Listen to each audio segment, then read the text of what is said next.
Hello, I'm Sam. Welcome to my channel. On this channel I upload art tip videos every Tuesday and art business videos every Friday. And in this video I'm going to be talking about the difference between selling your work online versus in person. I really hope you enjoy the video.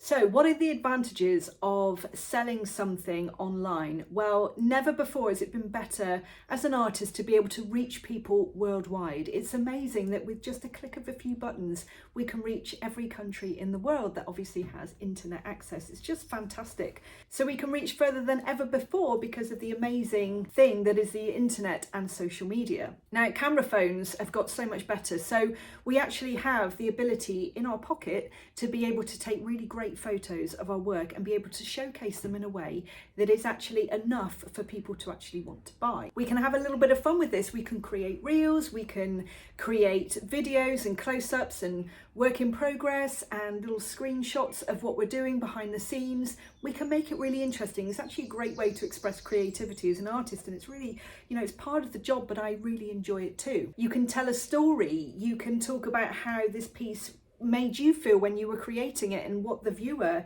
is expected to feel when they see it. We can post many times on lots of different platforms, so we can create a lot of copy around what's going on for the piece, really describing what it does. We can send people to our website. It's a really brilliant resource for selling your work as an artist. Knowing that somebody from France or America is able to buy your work from the pictures that they see on screen. Now, the downside to selling online is that the person's not going to be able to actually see the texture of the piece in the same way that you could in person. You're not going to get the full effect. It's going to be as much as you can create and make it look as great as you possibly can, but it's nothing like seeing something in person. It's a little bit like when you take a photo of a rainbow or the moon. It just looks so insignificant on the photo compared to what you can see with the naked eye. So that is a little bit of a downside. The other side is you're a bit of a slave to the algorithm, and a lot of people really struggle with this. When you put something out, you don't know if it's actually going to reach the amount of people that you've got, your audience. It's not going to push it out to anyone. It all depends on how people are reacting to it. And that's not always an indication as to whether that piece is going to be popular or not. Sometimes it's really popular on one platform and on other platforms it's not. So it can be a little bit of a mismatch. It's hard to really gauge how it's being received because it can vary depending on the time of day, the algorithm, and who's on at that time and who of your audience is actually seeing your work. The other downside to selling online is actually that you have to then package the piece. That might be something that you don't really enjoy doing. You need to store quite a lot of packaging, and it's something that does take quite a while. You need to think about shipping. You need to think about how you can protect your piece properly so that, if it gets bumped around, there is the risk of damage in transit. And if you were selling prints of your work, then it might be that you're doing quite a lot of packaging. There might be a large portion of your week that is actually put aside for packaging prints, and it might not be something that you particularly enjoy. Of course, you can outsource it to a print-on-demand service. That's an option. They are going to take a bigger cut, but that is definitely an option. The other downside for print-on-demand is that you can't actually sign your work. It's a little bit less personal. But the plus side to selling prints and things online is that you can actually only print off the ones that you have sold, or whether you think something's really popular. You don't have to store them, you don't have to spend a lot of money up front getting everything ready as you would in person. So what are the advantages to selling in person? Well, like I said, there's nothing like seeing a piece with your own eyes, able to get up close and look at the texture, see the colours as they actually are. If you've ever been to an art museum or an exhibition or that kind of thing, it is absolutely amazing. Seeing something with your own eyes is just a different experience. I feel like with a lot of pieces, you can't get across as easily the kind of emotions that you're going to feel when you see something. You almost need to describe it a lot more when it's online.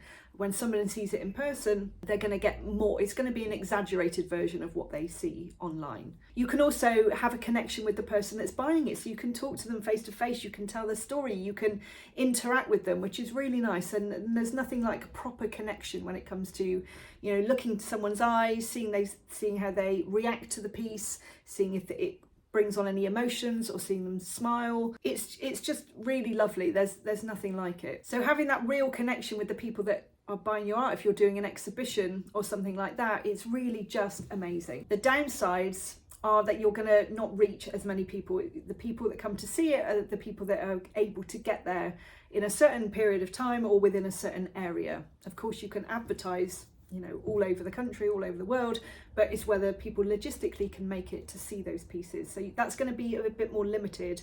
But the plus side of that is, you know, that the people that are coming really love your work. So it's more of a ideal client situation. You know that the people are coming, have an interest in your work, and they are taking the time to actually do it. So that's the customers that you're seeing, you probably have more of a connection with them than you would spreading the net further and wider with online. Another downside in person is that you might need to get a lot of stock together to have something in order to sell. So there might be quite a big outlay and you have no guarantee of that work actually selling. I've made that mistake myself in the past, and I would always recommend less is more. So don't get loads of prints done if you don't know how they're going to sell.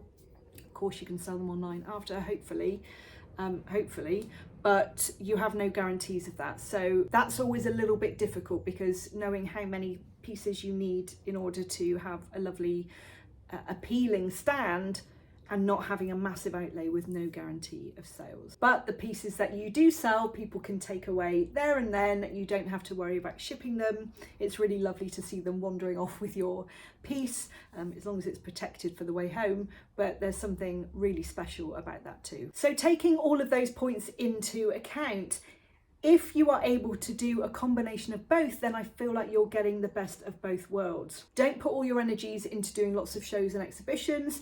It's physically exhausting, and obviously there's a bigger outlay, but maybe have a certain amount of exhibitions or events per year that you can actually realistically do. And then the rest of the time you can really start to build an audience online, promote yourself. And then of course the audience that you're building might come to the real live shows as well. So it's all about taking advantage of both angles so that you are able to reach more people, and then narrowing them down to your ideal customer and the people that really have that feeling when they see your art and they just must have a piece in their home. So I really hope you found that helpful.